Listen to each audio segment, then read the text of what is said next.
आप देख रहे हैं बही खाता। मैं हूं आपके साथ आशीष दुबे और लाया हूं आपके लिए मार्केट की सबसे बड़ी अपडेट। और सबसे पहले बात करेंगे शेयर बाजार की। शेयर बाजार ने शुक्रवार की शुरुआत हल्की बढ़त के साथ की है। गुरुवार के जोश के बाद आज बाजार में निवेशक कुछ हद तक सतर्क दिखाई दे रहे हैं। निफ्टी लगभग 20 अंकों की मामूली बढ़त के साथ 25,600 के ऊपर कारोबार कर रहा है, जबकि 25,625 इसका नया स्विंग हाई बन गया है। सेंसेक्स भी 100 अंकों से अधिक चढ़कर 83,600 के पार पहुंच गया है। वहीं निफ्टी बैंक अब अपने ऑल टाइम हाई 57,628 से सिर्फ 200 अंक दूर है, जो बैंकिंग शेयरों में मजबूत धारणा को दिखाता है। आज का दिन बहुत बड़ा है, लिहाज से बेहद अहम है, क्योंकि इंडेक्स हेवीवेट रिलायंस इंडस्ट्रीज आज बाजार बंद होने के बाद अपनी सितंबर तिमाही के परिणाम जारी करेगा। निवेशकों की नजरें पूरी तरह रिलायंस के अंकों पर टिकी है, क्योंकि कंपनी की टेलीकॉम, रिटेल और ऑयल टू केमिकल सेगमेंट से बड़ी उम्मीदें हैं। इसके अलावा 40 से ज्यादा बड़ी कंपनियां आज अपने नतीजे पेश करने वाली हैं, जिनमें Polycab, Havells India, JSW Steel, RIC, India Mart, Tata Technologies, Dixon Technologies, Bank of India और सीएटी जैसी कंपनियां शामिल हैं। बाजार में यह भी चर्चा है कि इन कंपनियों के सेक्टर वाइज प्रदर्शन आने वाले हैं। इन हफ्तों के लिए ट्रेंड तय करेगा। आईटी सेक्टर आज के कारोबार में सबसे कमजोर दिख रहा है। निफ्टी आईटी इंडेक्स में शुरुआती कारोबार में 400 अंकों से अधिक की गिरावट देखी गई। इसका मुख्य कारण इन्फोसिस और विप्रो के कमजोर अमेरिकी एडीआर प्रदर्शन को माना जा रहा है। दोनों ही कंपनियों के एडीआर गुरुवार रात 2.5% गिरे हैं। इसके असर से आज विप्रो के शेयर 4% तक टूट गए, जबकि इन्फोसिस में भी गिरावट देखी गई। विप्रो के तिमाही नतीजे अपेक्षा के अनुरूप नहीं रहे। कंपनी के मुताबिक क्वार्टर 2 में कुछ क्लाइंट्स के दिवालिया होने से लगभग 50 बेसिस पॉइंट का मार्जिन असर पड़ सकता है। वहीं कंपनी ने बताया कि मार्जिन सुधार में रुपयों की कमजोरी, बेहतर उपयोग दर और प्रोजेक्ट में दक्षता का योगदान रहा, लेकिन बड़े सौदों के निवेश ने नतीजों पर दबाव बनाया। साथ ही क्वार्टर 3 में मौसमी सुस्ती, सीजनल फॉलोअप्स की वजह से आय पर असर पड़ सकता है। हालांकि कंपनी ने यह भी कहा कि अब तक 2,900 कैंप्स हायर किए गए हैं और अमेरिका में H-1B वीजा बढ़ोतरी की कंपनी पर सीमित प्रभाव रहेगा, क्योंकि उसका जो 80% अमेरिकी कर्मचारी स्थानीय है। दूसरी ओर एशियन पेंट्स के शेयरों में जबरदस्त तेजी देखने को मिली। कंपनी के शेयर 4% से अधिक उछले हैं। निवेशकों को उम्मीद है कि नवंबर में आने वाले इसके नतीजे मजबूत रहेंगे, खासकर फेस्टिव डिमांड और ग्रामीण बाजार की रिकवरी के चलते।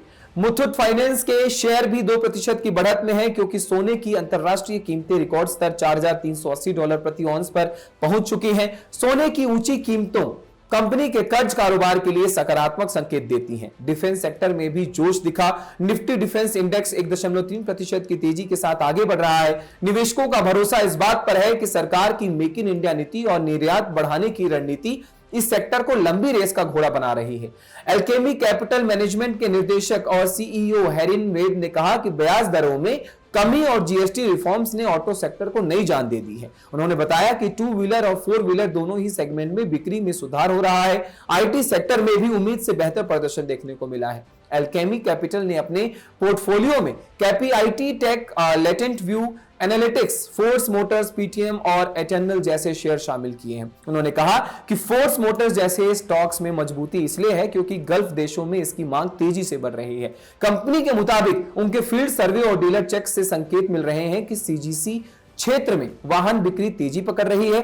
समीक्षा कैपिटल के फाउंडर और सीईओ भविन शाह ने कहा कि आईटी सेक्टर में उभरते अवसर निवेशकों को 10 से 12% तक के रिटर्न दे सकते हैं। उन्होंने बताया कि इस तिमाही में आईटी कंपनियों के नतीजे उम्मीद से थोड़ा बेहतर रहे।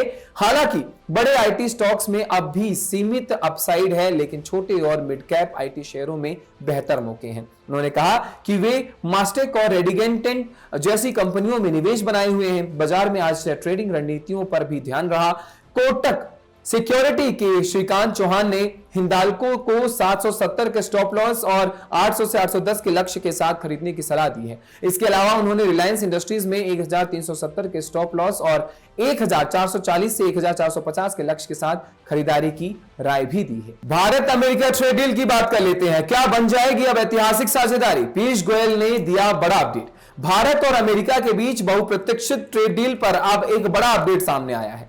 केंद्रीय वाणिज्य मंत्री पीयूष गोयल ने संकेत दिए हैं कि दोनों देशों के बीच बातचीत अब तेजी से आगे बढ़ रही है और अंतिम फैसला जल्दी हो सकता है। दरअसल वाशिंगटन में भारत की एक उच्च स्तरीय वार्ताकार टीम मौजूद है, जिसकी अगुवाई वाणिज्य सचिव राजेश अग्रवाल कर रहे हैं। यह टीम अमेरिका अधिकारियों के साथ लगातार बैठकें कर रही है ताकि डील के पहले चरण को अक्टूबर-नवंबर तक अंतिम रूप दिया जा सके। इससे पहले फरवरी 2025 में प्रधानमंत्री स्तर पर इस डील को लेकर दिशा तय की जा रही थी, लेकिन रूसी तेल पर अतिरिक्त टैरिफ लगाने के बाद बातचीत कुछ समय के लिए ठप हो गई थी। अब जब दोनों पक्षों के बीच संवाद फिर से शुरू हो गया है, तो उम्मीद है कि भारत अमेरिका आर्थिक रिश्तों में नई जान फूंकने वाला है। यह समझौता जल्दी तय हो सकता है। पीयूष गोयल ने यह भी बताया कि भारत ने पिछले 3 वर्षों में यूरोप, ऑस्ट्रेलिया और यूएई जैसे कई देशों के साथ free trade agreements FTA sign किए हैं और अब अमेरिका, यूरोपीय संघ, चिली, पेरू, न्यूजीलैंड और ओमान के साथ भी सक्रिय वार्ता चल रही है।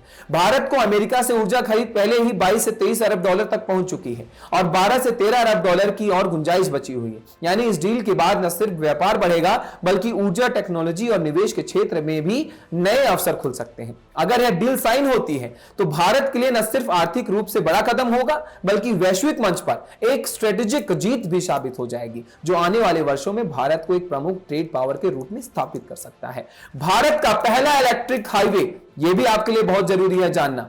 देवेंद्र फडणवीस ने लॉन्च किया Mumbai Pune electric corridor, EV क्रांति की नई शुरुआत। भारत ने हरित परिवहन की दिशा में एक ऐतिहासिक कदम उठा लिया है। महाराष्ट्र के मुख्यमंत्री देवेंद्र फडणवीस ने देश का पहला इलेक्ट्रिक हाईवे कॉरिडोर मुंबई से पुणे के बीच लॉन्च किया।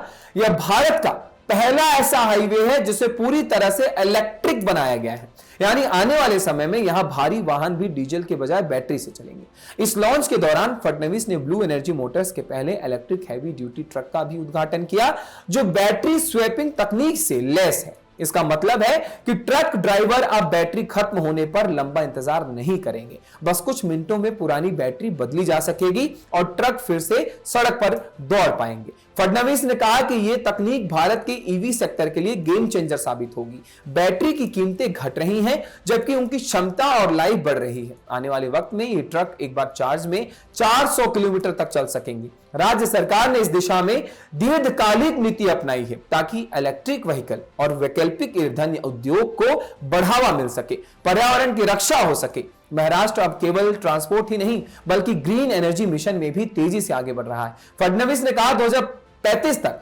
राज्य की 70% ऊर्जा खपत और ऊर्जा से पूरी की जाएगी। इस लॉन्च के साथ ही ब्लू एनर्जी मोटर्स ने महाराष्ट्र सरकार के साथ एक बड़ा समझौता किया है। कंपनी 3,500 करोड़ रुपए के निवेश से 30,000 इलेक्ट्रिक ट्रक बनाने की नई फैक्ट्री लगाएगी। कंपनी का मानना है कि यह भारत में हैवी ट्रकिंग की ईवी क्रांति की शुरुआत है। मेड इन इंडिया तकनीक, आत्मनिर्भर भारत की सोच और ग्रीन लॉजिस्टिक्स की दिशा में यह कदम भारत की दुनिया की टिकाऊ परिवहन अर्थव्यवस्था में अग्रणी बनेगा। ऐसा कहना था मुख्यमंत्री फडणवीस का। यह सिर्फ एक इलेक्ट्रिक कॉरिडोर नहीं, बल्कि भारत के नेट जीरो फ्यूचर की तरफ बढ़ाया गया ठोस कदम है। बात करते हैं, भारत ने पीछे छोड़ा चीन को दुनिया की तीसरी सबसे ताकतवर वायुसेना बना IAF। WDMMA की रिपोर्ट का एक बहुत बड़ा खुलासा हुआ है। भारत की वायुसेना ने एक बार फिर दुनिया को अपनी ताकत का एहसास कराया है। WDMMA world directory of modern military aircraft की नई रिपोर्ट के मुताबिक भारतीय वायुसेना अब अमेरिका और रूस के बाद दुनिया की तीसरी सबसे ताकतवर एयरफोर्स बन गई है और अब इस बार भारत ने चीन को पीछे छोड़ दिया है। रिपोर्ट्स कहती हैं कि इंडियन एयरफोर्स की असली ताकत सिर्फ लड़ाकू विमानों की संख्या में नहीं, बल्कि उसकी आधुनिक ट्रेडिंग, तेज प्रतिक्रिया क्षमता और सटीक हमलों की तैयारी में भी है। हाल ही में हुए ऑपरेशन सिंदूर ने भी यह भी साबित कर दिया कि भारतीय वायुसेना किसी भी स्थिति में दुश्मन को करारा जवाब देने में सक्षम है।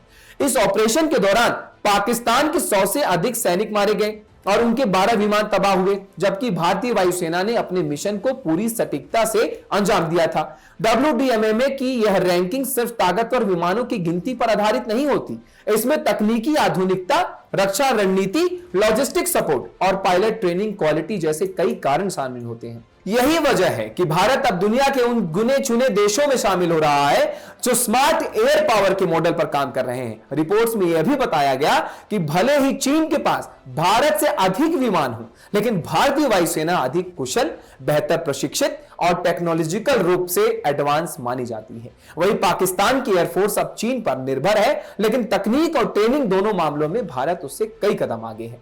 भारत का यह प्रदर्शन न सिर्फ राष्ट्रीय सुरक्षा के लिहाज से ऐतिहासिक उपलब्धि है, बल्कि यह संदेश भी देता है कि आने वाले समय में इंडियन एयरफोर्स विश्व मंच पर अपनी रणनीति, शक्ति और तकनीकी उत्कृष्टता के दम पर अग्रणी भूमिका निभाएगी। आप देख रहे थे बही खाता, मैं हूं आपके साथ आशीष दुबे। फिर मिलेंगे अगले एपिसोड में, बताएंगे मार्केट की और साथ में देश में बिजनेस वर्ल्ड में क्या बड़ी हलचल। तब तक के लिए नमस्कार और हैप्पी दिवाली।